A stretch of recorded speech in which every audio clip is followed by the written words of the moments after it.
a friend. He's a film critic, and we share a common passion for sci-fi genre, sci-fi movies, TV series, books. He's much older than I am, but he knows a lot of things about movies. Basically, I doubt that there's anything that he doesn't know. One day, we were chatting casually, drinking tea, and we were representing these two different generations. And somehow we got involved in this argument with some random young folks. They were arguing how many Oscars did Star Wars movie win? So, our kind of subject. At one point, discussion got out of hand, so I said to them, dude, come on. I know my friend is right, and he knows he's right, so just leave it. At that very moment, almost simultaneously, all those young kids grabbed their mobile phones and started searching the web in order to find the right answer. I thought that in any other circumstances, most probably, I would do the same. I love technology. But after all, nowadays, it seems that the argument, usually the winner of the argument is the one with the fastest internet connection. But that was the moment when I realized technology made us arrogant. Seniors are no longer credible and significant source of information. It is faster and easier to ask the internet search engines, and therefore generations communicate with each other less and less. Don't misunderstand me. Gap between generations has been there forever, and it's inevitable, but the technology growth drew generations apart more than ever before, and stereotypes therefore tend to thrive. Stereotypes about age or age-based stereotypes and gap between the generations is a subject that I've been talking about for many times as a TV and documentary film director.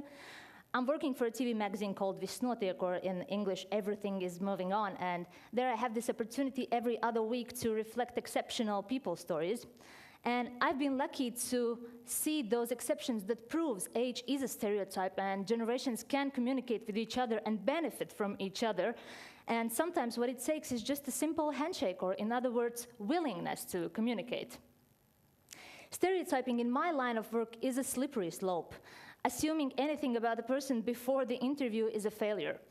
A couple of years ago, I almost slipped. I went to Trapene, a little town in the eastern part of Latvia. Very isolated, many young people have emigrated. But I've been told that there is this 71-year-old lady called Ilga Lakstīgale, and she could be a good subject to make a short documentary about. Little did I know how exceptional she really is. Turns out, at her age, she decided that she wants to learn to drive a car and to get a driver's license. But in order to do that, she has to learn basic computer skills. So let me remind you, she's 71. So to put it in perspective, she was born before World War II. So computers are real science fiction to her. So let us take a look at the video.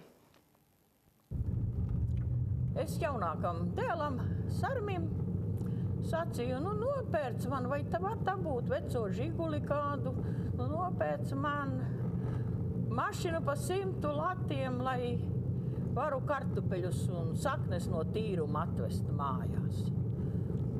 Sarmi sarunājies bija citiem ar māsām un brāli.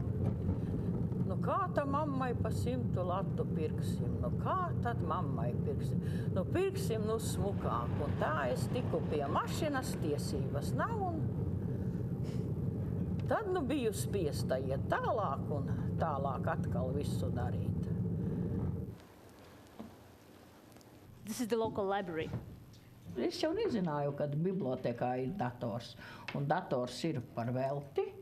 Un tā man meitenes bija abas divas ļoti vadītāja un palīdze, ļoti laipnas. Un tā es citreiz 4 stundas, citreiz pat visu dienu aizgāju tikai nelielā atpūtā tikai.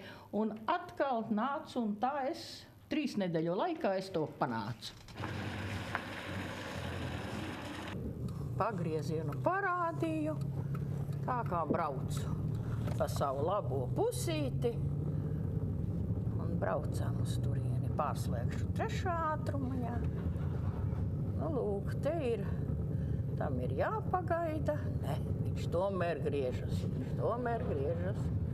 Un tā ir citreiz kad izlec šitādi laukā. Tad ir visvairāk šausmīgi baila.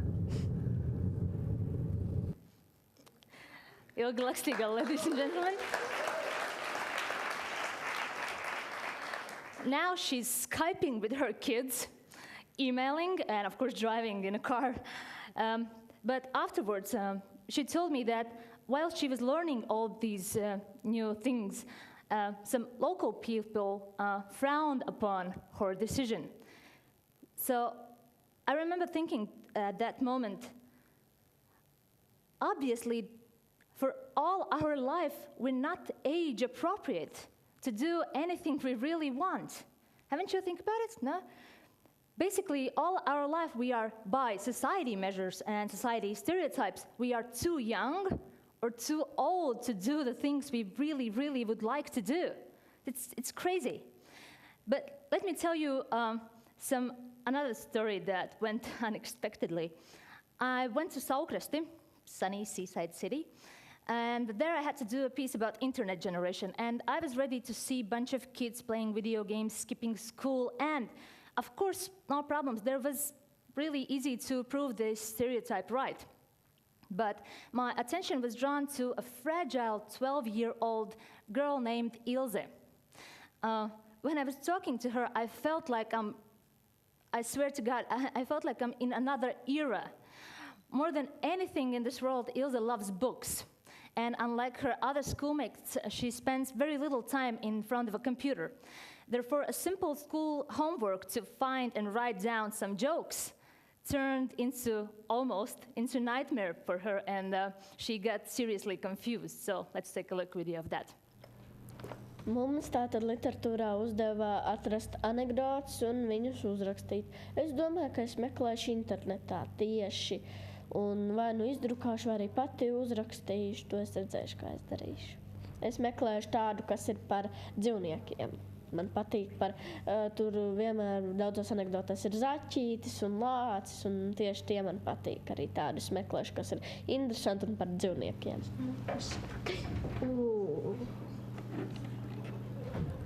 Vēl viens zvēri. Tikai laikam nebūs labi zvēri. Tik grūti ir atrast anekdotus. Kāpēc? Visas ir rupjas, vai te cilvēki tikai rupjas var izdomāt? So that's the human nature on the internet. Internet is a place where age doesn't really matter. All that matters is your credibility. And we've seen, and we all know those examples when you're talking to someone on the internet and you don't really know how old is this person, 17, 60, 62, maybe 100. What matters to you is that you're interested in this person's opinions. You want to discuss, argue about some subjects that you're interested in. So I've been thinking what it would take to bridge the generations. If there are this group of people who get pretty well along on the internet, could something like that happen in real life? So 2 years ago, that seemed to me like a good idea to do an experiment and shoot a short documentary story again. So I chose 2 characters. 19-year-old Kaspars. He's an inline skater. He does all those crazy stunts, jumping from sidewalks and etc. And but at the same time, he's a photographer and very, very motivated young person. So stereotypically, something that you wouldn't expect from his generation. Also, I invited to participate Lydia. She's 81. She lives in an elderly care home and in this tiny, tiny little room that seems like all her world is fitted in this tiny room. And stereotypically, you would assume that she wouldn't be interested in anything contemporary.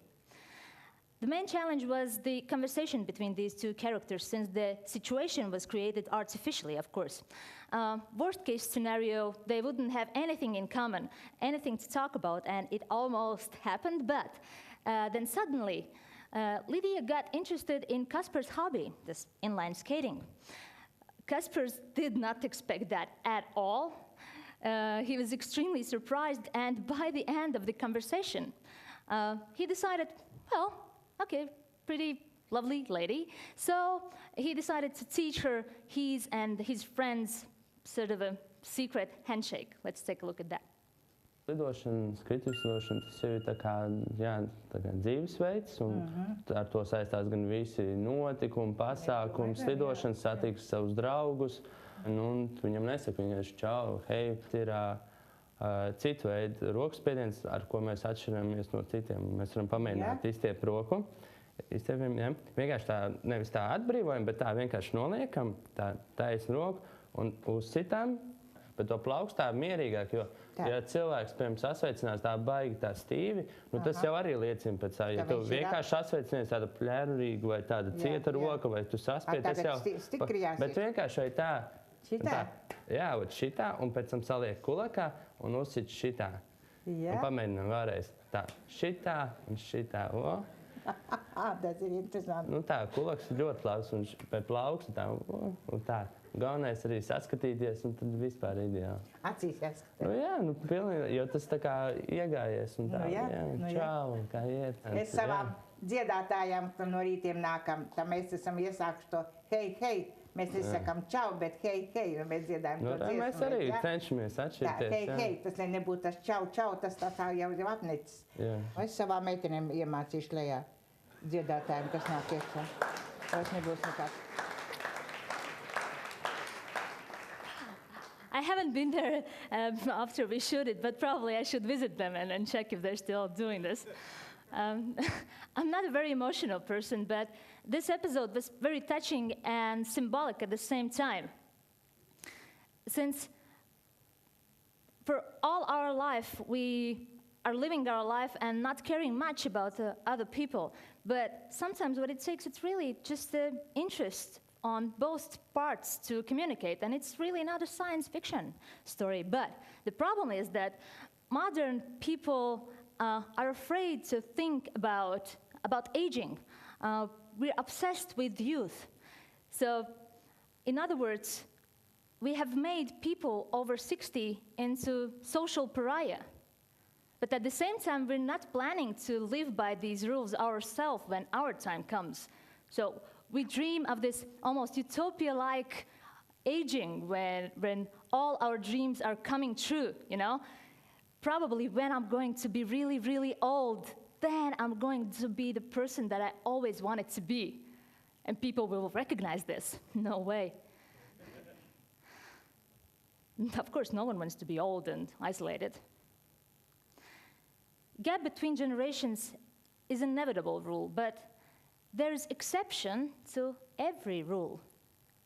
Whether it's a 12-year-old girl who loves books in a technology era, 81-year-old who's keen to understand the way young people live, a 19-year-old who never thought seniors would appreciate his passion for skating, or 71-year-old who, despite all the frowns, still is keen to learn new things and change her life. I love these kind of exceptions because they make my life of TV and documentary filmmaker interesting and inspiring. We all are different in every age, but there are people who dare to be exceptional. Thank you.